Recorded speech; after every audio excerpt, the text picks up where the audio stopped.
You are welcome back to the last section of the lesson number 3.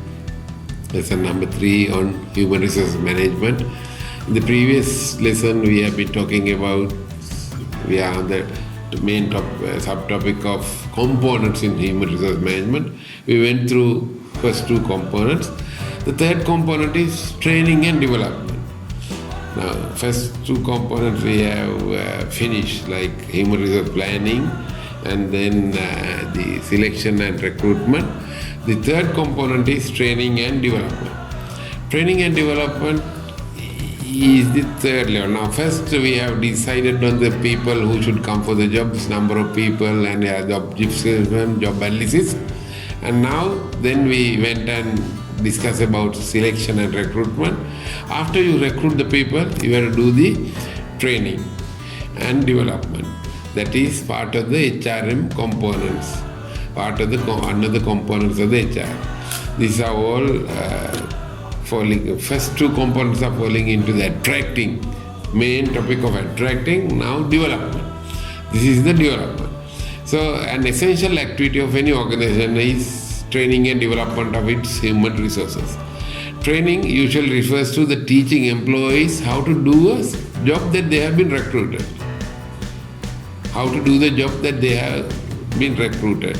That is there's a sort of more job-oriented activity, and the development refers to the teaching and upgrading the skills needed by employees to perform both present as well as future jobs. So, training is sort of basically specific training to perform that job. Now, in the case of construction industry, of course, if you recruit a mason, you actually recruit a mason or an electrician or a plumber with some training on them, but you can also do a little bit of additional training.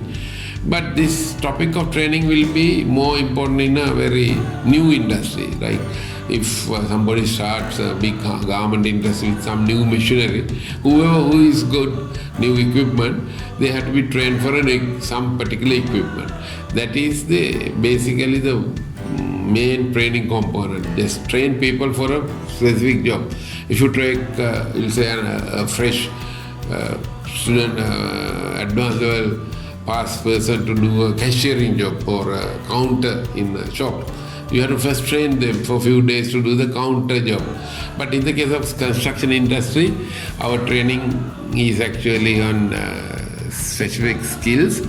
People are coming with some sort of training, but still for all there is a training for the job training where you have recruited a man. But on top of that, after doing the basic training, they will go and start doing the job. But over the years, you have to develop their skills.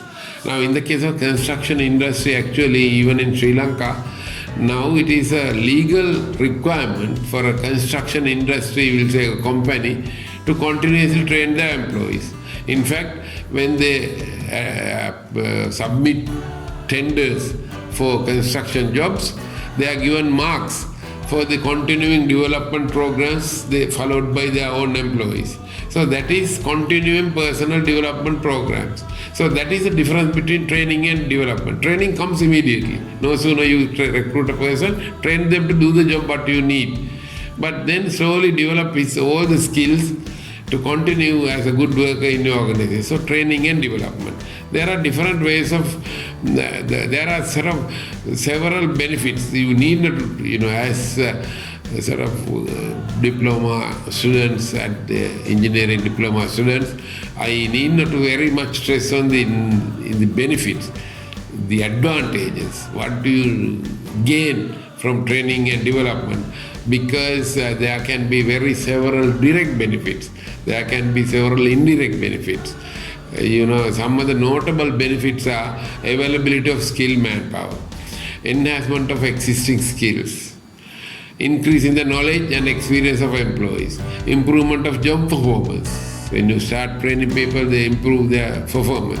Improvement to the service to the customers, if it is a customer-based organization. Service to the customers. Increase the commitment through motivation. Motivation is another topic which is a very important topic.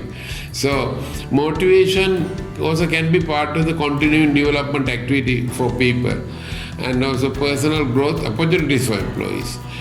Some people continue to do, I'll say, if you do your diploma in technology and then you go to an industry and you become an employee of that industry, and if your company helps you to do further education, so you can do further courses and obtain certificates, and there will be personal growth for the employees. So employees are satisfied.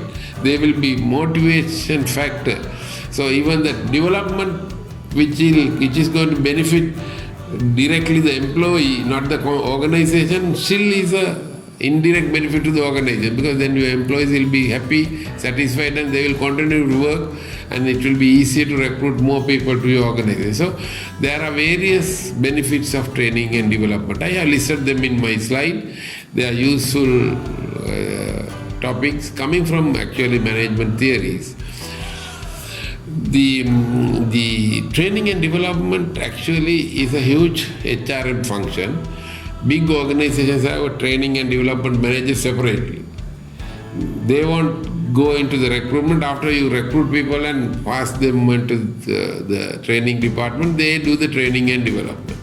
Imagine the case of a huge factory, new factory, garment factory, or say gloves industry factory, where they recruit just 5,000, school leaving people, 5,000 people to start a big factory.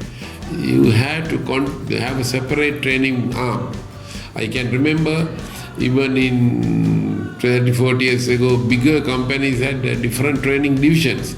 Training managers generally do all the training aspects of employees. On the other hand, when you go out to the industry and you become a small site manager, you will have only about 25 workers, but you still have to remember that training and development is a need, and you can even continue to use every week 1 hour or so on a topic to bring everybody and give a training program, which people don't do because it is not very much known. That is why we are now teaching these topics to the NDT diplomats also. When they become managers, they give attention to these topics. Training and development need is to identify what are these people, what the industry need, what the organization need, and also what is the need for this man's skills. A training need is understood as any shortfall in terms of employee's knowledge. Irrespective of the job is a basic simple one or a complicated senior level post, there will be a need for training and development. You can be the big manager of a company, still there will be a need for you to be trained as a good manager. If there is shop floor worker, the lowest level, still there is a need for a training and development. So training and development is a universal sort of need for anywhere where there are people working. There are different methods in assessing the needs. These are listed out in the slide. I am not going to talk about that too much. Then training and development methods, on-the-job training and off-the-job training. Most of the people in work sites, they learn while working, on-the-job training. But if you want to take them out from your work site and put into a class for 1 hour, that's off-the-job training. So there are both on-the-job as well as off-the-job training is adopted in the case of human resource management. On-the-job training takes place while the employees are present at the actual work. Example of on-the-job training are on-the-job instructions, counseling and job rotation. Off-the-job training refers to the classroom or similar type of training which takes place away from the job, off the job, away from the job. Examples of off-the-job training are classroom instructions, group discussions, case studies, likewise. So you can see this slide where a Juki machine operator girl is being given a training on the job by the supervisor, telling her what to do, on the job training. But whereas this is also in a construction work site, an electrical boss is explaining to the people how to do that wiring or something. But this is an off-the-job training where people are in a classroom situation, where they are brought out from the work site or the industry and sit in the classroom to do the learning. So thus, therefore, training and development, first we have to identify the needs, and then there are methods of doing it on the job as well as off the job training. We will go to the component 4, performance appraisal and feedback, which is also always done in many organizations. There are official performance appraisal is needed for several reasons. I have performance appraisal involves formal evaluation of the performance of your people. Performance appraisal is one of the most important tasks and one of the most difficult tasks as well. Performance appraisals are done formally as well as informally. Formally in a form, in a testing like situation, or informally. Just go look at people and see how that fellow performs. Informal appraisals are the feedback of managers on the day-to-day performance. So performance appraisal. Several appraisal methods are used in organizations. The two basic categories are objective methods and judgment methods. Objective methods and judgment methods. The last step in most appraisal system is giving feedback to subordinates about their performance. This is usually done in a private meeting. So performance appraisal is done somehow even without your knowledge if you are working under somebody, or you should also do when you become a manager, do performance appraisal of individuals. There are objective methods you properly do by filling up some sort of feedback forms, or on the other hand, do it by your own judgment. So in a bigger organization where a large number of people has to be appraised, you do a organized formal way. But in a small work site even, you have to spend time in appraising and doing. There are objective methods, means there are clear methods where you give marks and all. Then there are judgment methods. A subordinate is rated by the supervisor, subordinate is rated by a group of supervisors, colleague is rated by the peers, supervisor is rated by the subordinates. They are done to a certain extent in Sri Lankan big organizations, but they are not done very methodically in a smaller organization. So you can't, if you start working in a big organization, you will understand that these things are happening and you have learned it in the I2UM, so you will be comfortable. But when you go to a smaller organization, when these things are not done, you can't force them to do also, because you can't say that I learned this in management theories and must do that. No, you have to do your own way of doing judgment methods of performance appraisals. There are various techniques used. If you go to literature in internet to other places, you can find a lot of forms and all. They are there. I am just telling them for you to do it. But the component 5 is the most important component for me in the case of human resources management. What is the benefits given to the workers for their, what is the compensation given to their time spent? Biggest component is compensation is the salary. People are working whether for a daily salary, weekly salary, or something, some money for compensation. But I have in my life seen in a very underdeveloped country in Africa where the compensation is only the clothes and the food. No other money is given for the workers because they don't have those basic needs, and the company gives food and clothing. And we also would have had in the case of plantation industry in those days, but it is now changed. But in India, still they say that why some of their products are so cheap, because they only give those families in a, we'll say, big onion farm, thousands of acres, and only families are living inside. They are given quarters, they are given food and clothing and nothing else. And that is the compensation. But in our case in Sri Lanka, of course, everywhere the main compensation given to the worker is the salary. So because of his work performed, he will be given salary. But then there are other sort of benefits also given to workers. You know that different benefits are given when you go and start working in an organization. You will find on top of the salaries there are benefits. In a higher level managers they are given transfer, but even junior, lower level shop floor worker, is given different sort of benefits. Then transport facilities and all. Financial compensation can be wages and also overtime like payment, EPF, employee provident fund payment, all have to be given by the organizations to the employees on financial remunerations. Then quarters, transport, meals, loan schemes are all sideline benefits. Compensation is an important complex part of employee-employee relationship in any organization. Employee is angry when the proper compensation is not given. Employer also is very careful. If you start giving more, you will lose your business. Both ways, it's a very, very important part. Basic levels of compensation are always necessary. Basic levels are always necessary, otherwise they can't run. The salary is the biggest component, then you get the living quarters, then you get different living quarters, then transport, and this is a sort of transport facility in maybe some Middle Eastern or an Indian setup, or Pakistani, very poor system of transport.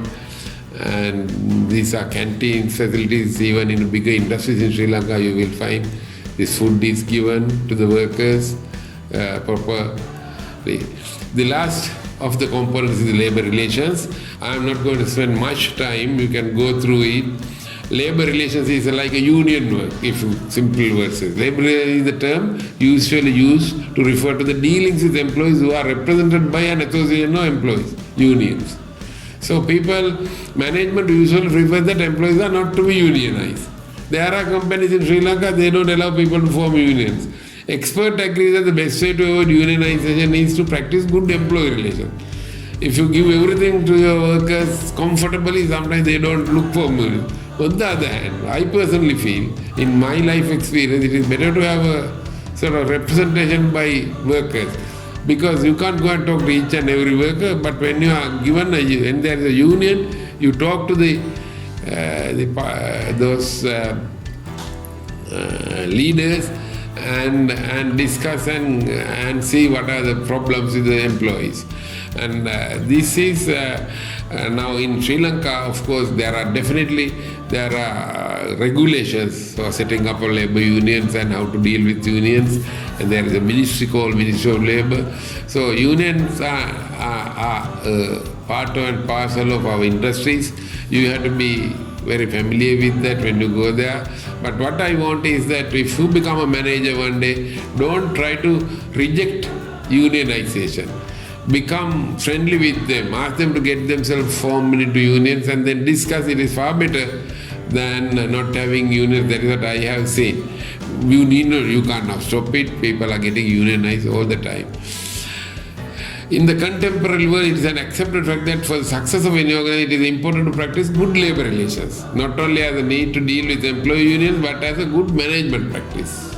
So this is now dealing with laborers and the workers is a very important management practice. That is why it is now taught to the people as a component of the human resource management. Have a confidence. There are fundamental things. Provide absolutely fair treatment with promotion and discipline matters. Have a comfortable and confidential complaint appealing system. Avoid any kind of favoritism. So those are some of the top aspects of managing unions and labor relations. Actually, I used to, in fact, our Minister of Labour was earlier sometimes called as Minister of Labour Relations. I personally feel that these labour relations is the topic that which we are now learning as one of the components of the HRM. So we have had the 6 components of HRM, and this is the end of our lesson number 3, where we studied or we discussed about the sort of small needed part of this huge topic called HRM, Human Resources Management. Thank you.